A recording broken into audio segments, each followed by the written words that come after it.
네, 백원국 차관님께 서울 양평고속도로 관련해서 질의드리겠습니다. 예. 장관님 아니고 차관님께 질의하는 이유는 백원국 차관님께서 경험 증인이기 때문입니다. 용역사가 처음 변경 노선 그린 2022년 4월 당시에 차관님 대통령 인수위에서 일하고 계셨고요. 네. 1년 후쯤 양평고속도로 처가 특혜 의혹이 터진 직후에 국토부 차관으로 부임해서 원희룡 장관과 함께 대응을 하셨습니다. 맞습니까? 네, 맞습니다. 네. 차관님 이틀 전 국토부 자체 감사 결과 공개됐는데요. 핵심 지적사항 두 가지입니다. 일도 안 끝났는데 십수억 되는 용역비를 성급하게 용역사에 지급했고 또 국민들께 공개하는 자료에서 임의로 문서 일부를 삭제했다는 것입니다. 맞죠? 네. 네. 차관님, 그 국토부가 외부 용역사랑 일을 진행하면서 이번처럼 과업 수행 여부를 제대로 따지지도 않고 십수억 원의 용역비를 지불한 사례가 있습니까? 그런 좀 드문 사례라고 보입니다. 매우 이례적인 일이죠. 제가 지금 국토위에 3년째 있는데 지금까지 국토부 직원들께 느낀 점은 매사에 철두철미하고 법규에 근거해서 일하려고 노력하신다는 점입니다. 그런데 십수억 원의 돈을 이렇게 허술하게 처리한 사실을 그냥 단순히 실수나 과실로 받아들일 수 있을까? 저는 잘 모르겠습니다. 근데 이 성급하게 지급된 용역비를 받은 용역사의 상무가 2년 전 국정감사에 증인으로 나온 바 있습니다. 슬라이드 보여주시죠. 당시 그 용역사 상무는 국토부 홈페이지에 공개할 자료 중 4페이지를 용역사에서 삭제했다고 인정을 하면서 왜 안 나오죠? 슬라이드가. 그 삭제는 국토부의 누군가가 지시해서 한 것이다. 이렇게 답변했습니다. 기억나십니까? 예, 얼핏 기억납니다. 네. 당시 누가 지시했는지 이름을 답하지 않아서 지시한 사람에게 이유를 물어보지는 못했습니다. 그런데 그 당시 경동 엔지니어링 상무에게 문서 삭제 지시한 국토부 직원이 이번에 징계처분 권고를 받았죠.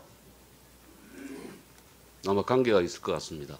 직접 확인은 못. 차관님 감사 결과 못 보셨습니까? 거기에 익명 처리되어 있는 이름이 있는데요. 저도 이름은 지금 오늘 배포된 자료 정도로 봤습니다.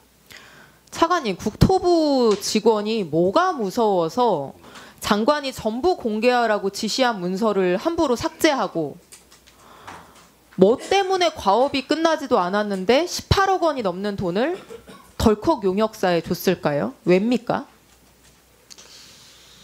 저는 좀 실수가 있었다고 보여집니다. 단순히 실수라고요? 지금 아까 감사 결과에서도 얘기했듯이 그 4페이지를 뺀 이유는 하남 쪽에 민원이 있었다라는 부분하고 오타가 있었다. 그런 이유로 실무적으로 판단해서 뺀 걸로 알고 있습니다. 제가 답을 알려드리겠습니다. 제가 생각하는 답이요. 저는 삭제된 문서 안에 답이 있다고 생각합니다. 다음 슬라이드 보여주시면 이 페이지가 국토부가 용역사 시켜서 삭제한 부분입니다.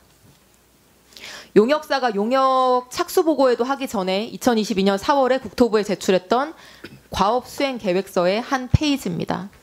여기 보시면 노선 선정과 관련해서 종점부 위치 변경 검토라고 하는 문구가 써져 있습니다.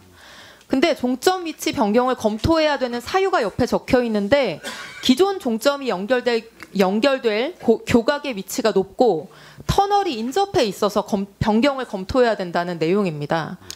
제가 이 기존 종점 양서면 부근에 가본 적이 있는데요. 이 기재 사유는 나름 합리적입니다. 용역사가 기재한 대로 높은 고가 고속도로고요. 터널이 바로 옆에 있어서 공사가 위험할 수도 있겠다는 생각을 저도 했었으니까요. 그럼 더 안전한 종점부를 찾는 시도를 해볼 수도 있는 거죠. 근데 왜 저 부분을 이미 제출된 계획서의 저 페이지를 삭제했을까? 감사 과정에서 밝혀진 바가 있습니까? 사실 저 내용으로 보면 사실 4페이지가 어떻게 보면 그렇게 의도적으로 할 필요가 없다는 걸 반증한다고 저는 그렇죠. 생각합니다. 예. 의도적으로 할 필요가 없습니다. 그냥 안전한 위치를 기존 종점 위치 말고 다른 곳으로 찾아보자는 취지였다면 삭제할 이유가 없습니다.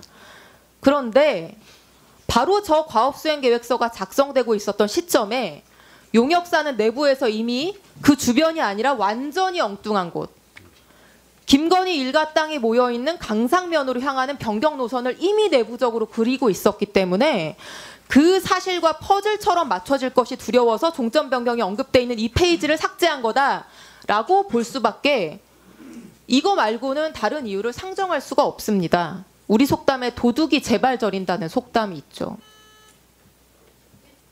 네, 1번.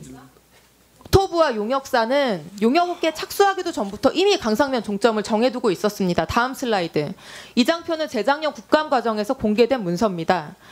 아까 보여드린 삭제된 페이지가 제출된 게 2022년 4월인데 그 비슷한 시기인 2022년 4월 11일에 용역사가 내부적으로 작성한 것이고 국토부가 제출한 자료입니다.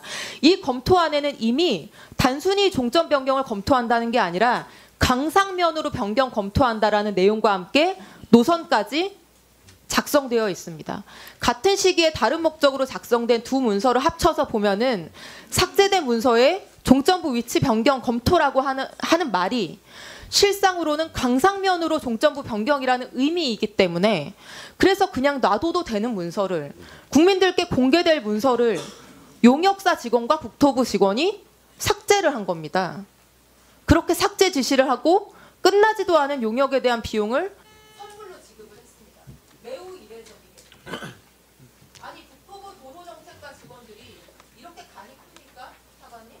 예, 윗선의 지시도 없이 이게 그냥 실무 직원들이 스스로 판단해서 할 수 있는 정도의 일입니까? 이런 일이?